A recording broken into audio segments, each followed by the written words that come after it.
Hello, exiles of the internet. Here we are with a chronicle of my favorite build so far, I think. At least my favorite in PoE 3.28.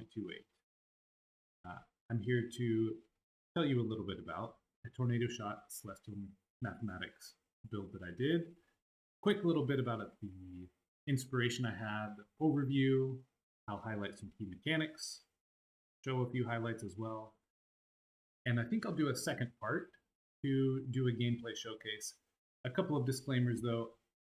I'm only on my laptop for the next few months, so I have to do it in this mode. And I'm not normally a content creator outside of perhaps making some lectures or PowerPoint presentations, which is what you have right here. So there will be very minimal, if any, video editing, and I'm going to do this on the fly. I hope that it will not be that bad of an experience. Okay, I'm going to start with just everybody's favorite little activity. Good old regular Uber Elder to show you just a glimpse of what this build does. It's a bit of an all-arounder. As I said, tornado shot.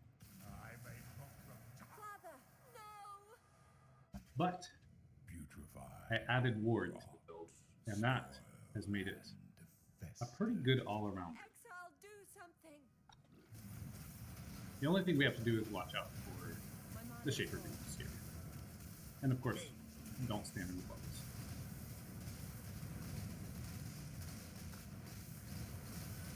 As you see, I can tank several big hits with no problems, no concerns,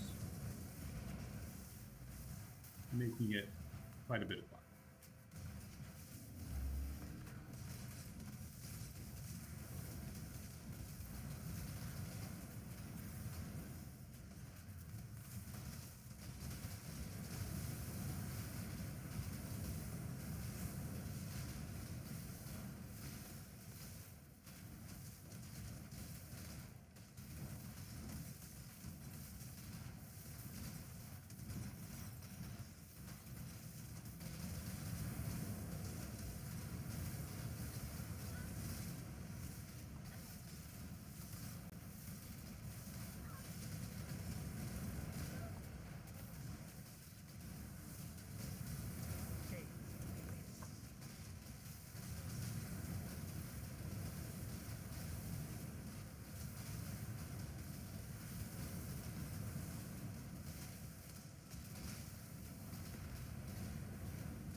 You can see that my computer's struggling a bit here, but I think we'll get through the fight as long as I can avoid the beams and the puddles.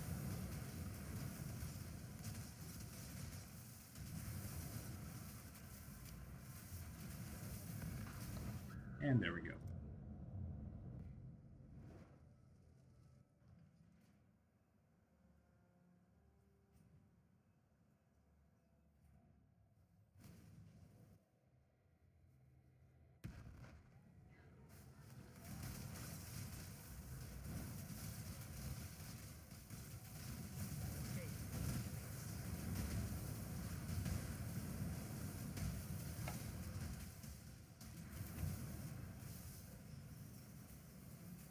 Okay, so I'm going to tell you a little bit more about the build. We're going to identify anything we get here, and then we'll do a set of each of the Uber items, not items, bosses, as a showcase for part 2.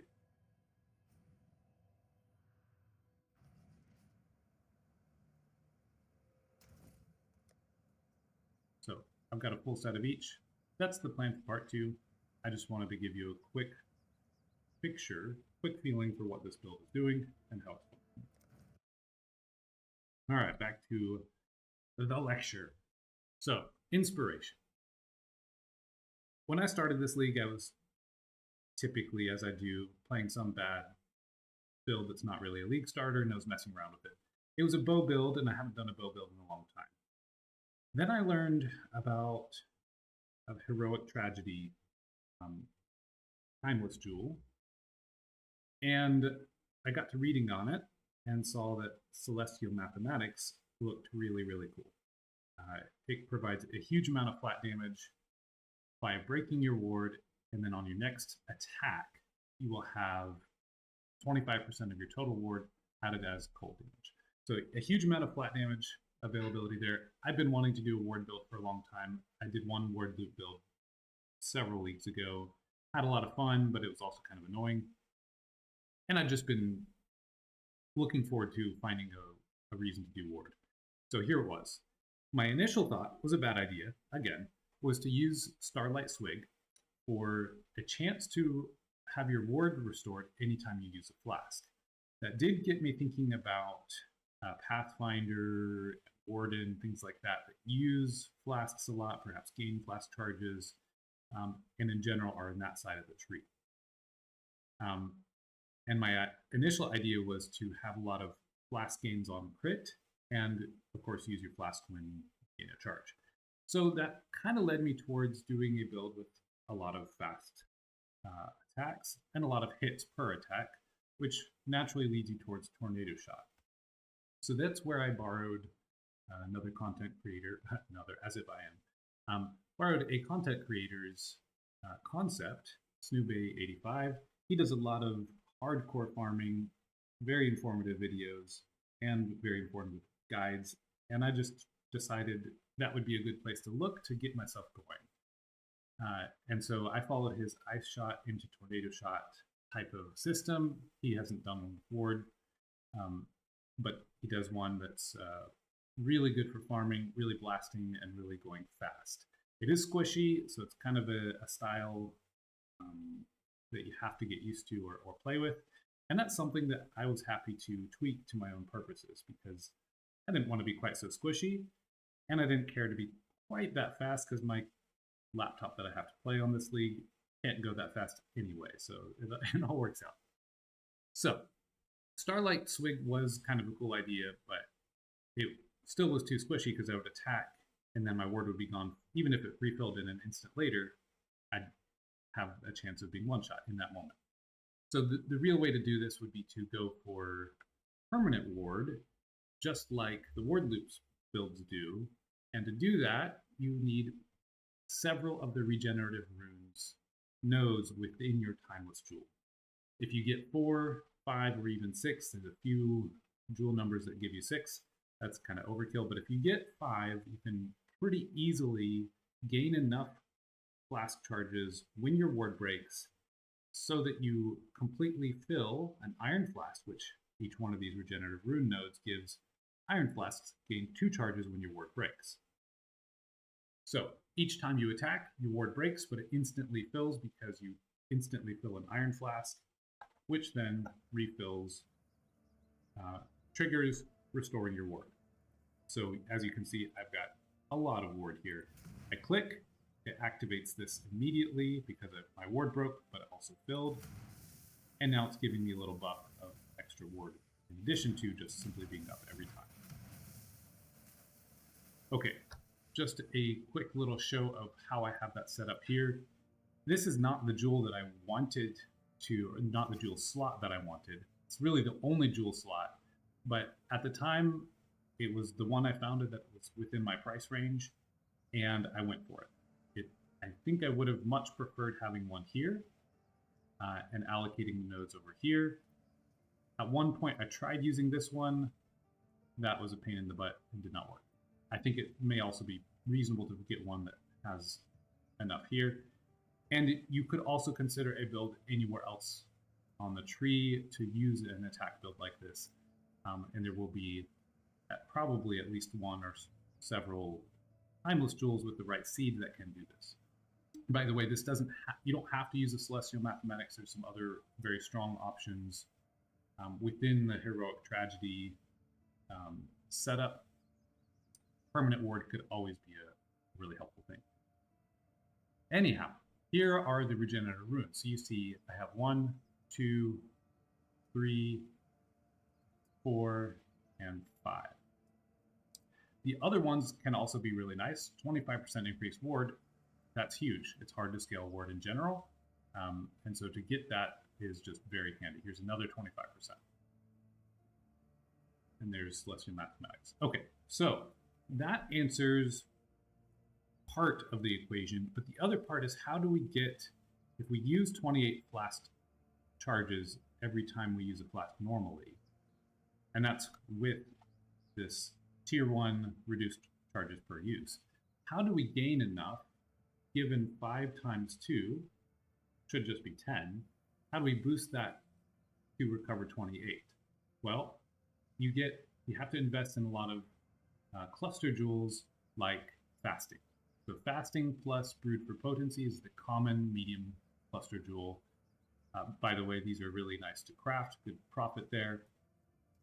Using the harvest bench, pretty straightforward. So you get 20% gained, 10% gained. Other nodes like this one, Careful Conservationist, gives 10% reduced. That's very helpful. And the travels are also gained. There's more gained here. And I think this would be gained if it wasn't taken by this. Yeah, 15% gain. But it's overruled by the Regenerative. I also have this one, Essence Extraction, 25% increase class charges gained, allocated with my amulet.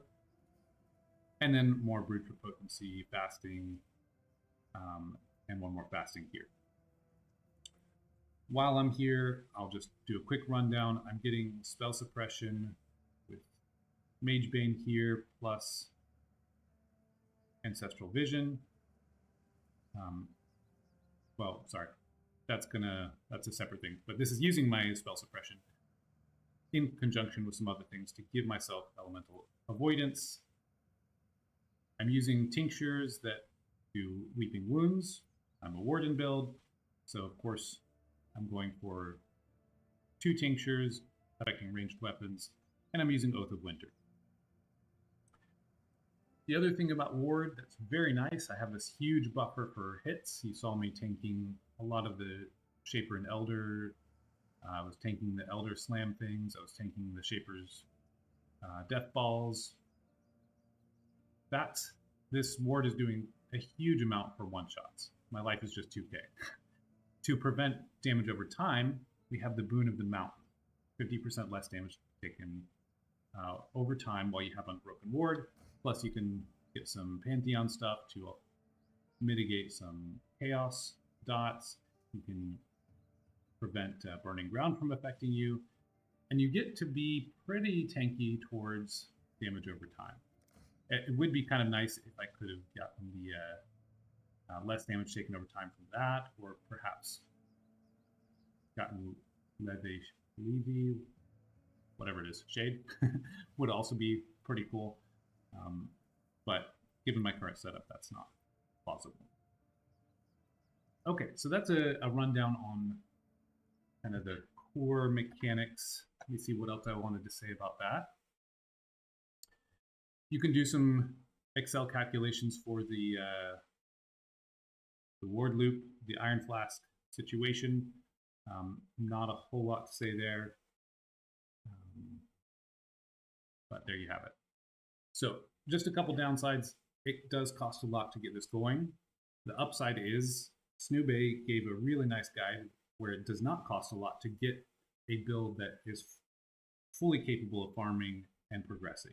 And that's really what I did, because whatever the trash I league started was not, yeah, it was just trash. So I basically went from there into his, and it was fantastic.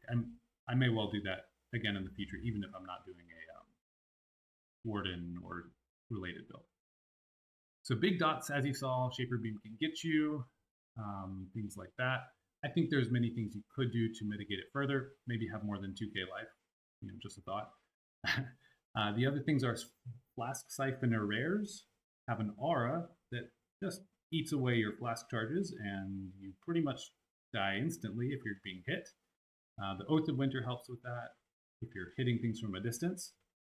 But if you're doing something like strongbox farming and you just keep clicking the strong boxes because nothing can kill you, eventually they pop out a Flask Siphoner and you just die because everything is hurting you now and you have no work.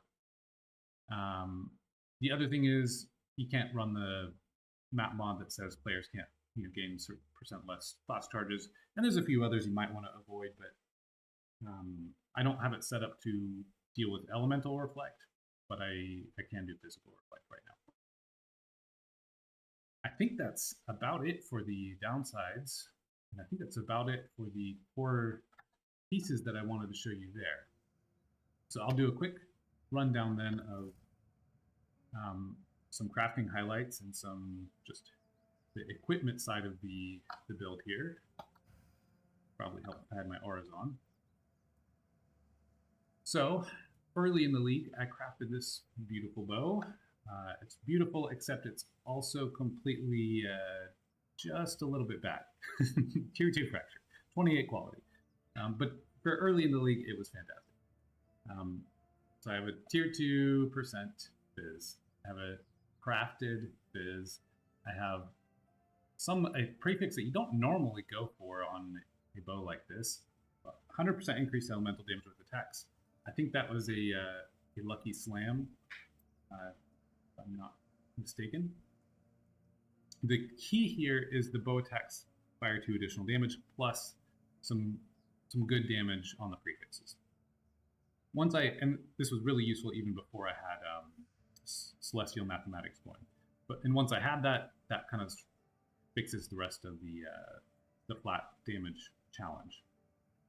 So the attack speed's great. Bow attacks 2 additional, great. I really wish I didn't have that mana leech. Maybe some crit chance would have been fantastic there, but at this point, I'm sure I could afford better, but I've stuck with it and it works just fine. Okay, with the tinctures and the Warden, both of winter stuff, Heat Shiver just is really, really nice if you're ever chilling or freezing your enemies. It adds a lot. I don't think I've focused enough to make sure I'm always doing that, but it's really strong. For my chest piece, I'm using something that's aimed at giving myself as much ward as I can, while also, so that'll be the increased armor and evasion, because the end is strand takes armor and evasion and gives you ward based on that. And then I also wanted some chaos res, some spell suppression, and I needed strength to wear this sucker. So I spent a long time crafting this one and was very happy with this result. Amulet is pretty straightforward. This is just a really nice one to have with the setup. I will say I did something fancy and got it double anointed. You'll see I have a couple of things there. The vampirism isn't really doing that much for me at all. The life recovery is probably helpful to help against dots, but could totally go without it. And this is just being fancy chancing an amulet that already had a jade amulet that already had at least one anointment that I wanted. So a fancy thing you can do there. The quiver here, the new essence mod that was released this league for it, says projectiles chain from any number of additional targets in close range. So that kind of solves some of the spreading your arrows. There's another way you can go about this build, which is using Spine Hail and Herald of Purity to have summons to sacrifice and fire more bow attacks, or fire more arrows. And that's a great way to do it. Works just fine. You can see actually some of my progression stuff. You could do Eye Shot of Penetration, Fury Valve, you can do Viscos, you can do Death Rush. All really great stuff. But ultimately I settled on this. It's not even that amazing. I could definitely recraft it. But it kind of hit the things that I needed, and so I went with it. The taming, and of course volatile vows are fun, so I got a decent one. It's not incredible, but pretty decent. I needed some resists, and by some I mean a lot, and some strength, and a lot of strength at that. And I needed some non-channeling minus mana, so that's what this is doing. I needed some gloves that give cold conversion, so phys to cold. And ultimately, I decided that it would be just fine for me in terms of damage if I'm converting everything when there's a unique. So I get 100% cold conversion from this and a Watcher's Eye. Okay, maybe I'm at 98%. So 38% converted to cold, phys to cold, while affected by hatred. And I'm running hatred, of course. So this gives me almost complete phys to cold against rare, against uniques, or when there's a unique nearby. But for other stuff, I'm just doing enough damage that it doesn't matter that much. So this is the cheaper way to do it. Got the crafted mod. Of course, this is a fantastic item anyway, but the Eater of Worlds implicit, you could go really expensive, get to 100% that way, using the Orbs of Domination and all that. So slightly budget, although this is an incredible item. So I was very happy with that. I enjoyed a lot of crafting projects like that. Yinda's stand was just simply a very expensive item, and I was kind of going all in this league. By the way, this is the first time I've ever completed 40-40. I surprised myself. Only did manage to get to level 98 because I haven't bothered yet. Probably won't bother to grind that out. And the flask siphoners every now and then get you when you're trying to do fancy stuff, like leveling.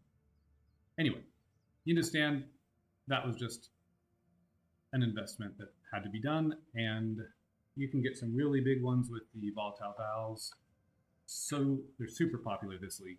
Iron flasks in general, even just to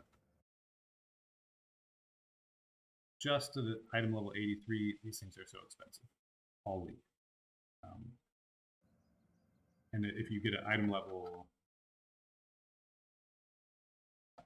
84, I think, is the cutoff. People really like this one because you can get a lot of people doing word stuff will run 2 flasks, one that's a little similar to this, where it gains a lot or has reduced. That's for the permanent ward, and then the other one will give the perfect tier, highest tier of increased ward, like increased flask effect, so your plus 200%, plus 200 ward gives more than that. It's really not a big deal for me, and I'm kind of starved for space using 2 tinctures anyway. So normally I'm just running Dying Flask, an iron, a diamond, or swapping it with Quicksilver if I'm just trying to go faster, and the 2 tinctures with increased effect, and we've got attack speed. It says melee weapon, but my Warden makes that apply to ranged weapons, and this one is elemental, penetrates elemental resistance. That one maybe I don't really need because I did decide to go with invert the rules. This has been incredible. It's possible to go to Trinity if you get your damage conversion set up well and make sure you're chilling and everything, but invert the rules has just been really stellar. So what I'm running is elemental damage with attacks, invert the rules, inspiration, increased crit damage, tornado shot, of course, with Mirage Archer imbued, and hypothermia support. That looks like it needs to be corrupted. Rip. Okay. All right, the last piece of equipment that was a really big highlight here was something that kind of my pride and joy of the league. I think it's probably mirrorable if anybody really cared about having that 140 extra ward on such a build. It's not meta, it never is with me, but this was a very fun craft. First time I've ever used Hinocor's Lock legitimately for a craft, which, by the way, this league, part of the fanciness is I found a Hinocor's Lock early on, sold it for like 90 divines at the time, and then later in an Alva Temple, I sacrificed a random belt and she gave me a Mage Blood. That was fantastic. So this league it was just amazing. Anyway, these boots, Fate Urge, they are runic sabatons, and for a long time, I started out just with having the double elevated suffixes, because that's a little easier to do with, it still costs a lot to get the elevated tailwind on one pair of boots and elevated onslaught on the other pair of boots. But then you can use beast crafting to put cheap Pinnacore's locks on a magic item and check the outcome when you slam them together. So eventually I hit the tier 1 fire res, decided that was good, got the suffixes. Then I was kind of just going to add a prefix or two and maybe do a little meta crafting. I ended up slamming two mods. One was the projectile mod, and then another one was the endurance charge mod. And I just kept it at that for a long time. It was projectiles pierce 2 additional targets, the same crafted mod, and some endurance charge gain chance. It was fantastic. And then I saved up and eventually bought a couple locks and used them to lock the suffixes and then elevate one of the prefixes to check which one it would do. Burned through one lock, no dice. Second lock, got it. So I elevated that projectiles pierce, and then I was no longer interested in buying more locks, and I didn't have really enough at the time. Or no, I did. I was able to afford one more lock, and I checked it with the cool new currency. I love that there's new Foulborn currency. Maybe it's not. Maybe it was in last league too. But check it with the Exalt and check it with that. And sure enough, the Foulborn Exalt gave me physical as extra cold gem. It's just icing on the cake here. Okay, so that finished my boots. Really, really happy with them. And I should shut up now because that's enough of that. Last little highlight. At one point, I was switching around some gear, and I thought to myself, you know, I'm getting rid of some jewel, and I really would like Corrupted Blood on something. Wouldn't that be handy if I put it on my Unnatural Instinct? And I checked, and of course, they're like 90 divines. It's like 2 or 3 divines to buy an Unnatural Instinct at the time. And I was like, all right, well, I've got an Alva Temple because I love Alva. Why not? And first try, she gives me this. It could not have been better. It's just like, man, this league was crazy. Okay. So with that, I'm going to conclude part 1 with running the Feared that I have set up. We're cursed with Enfeeble. We were reflecting phys. Monsters gain some frenzy charges. They avoid some stuff, and I have less area. So most of it's not really affecting me. They'll have frenzy charges, so they'll be a little quicker. And we'll see how we do with the computer lag, but here we go, and then I will stop there for part 1. At least die with some flair. And I'm going to try to get Shaper and the these two are fine. They don't really bother me too much. If I get Shaper or the Synthete, those are the two that I really want to get faster. They're not so nice to me.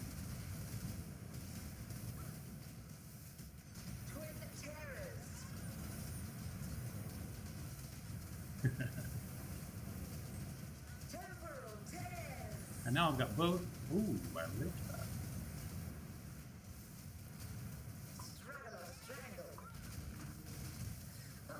I can't believe I did that without dying.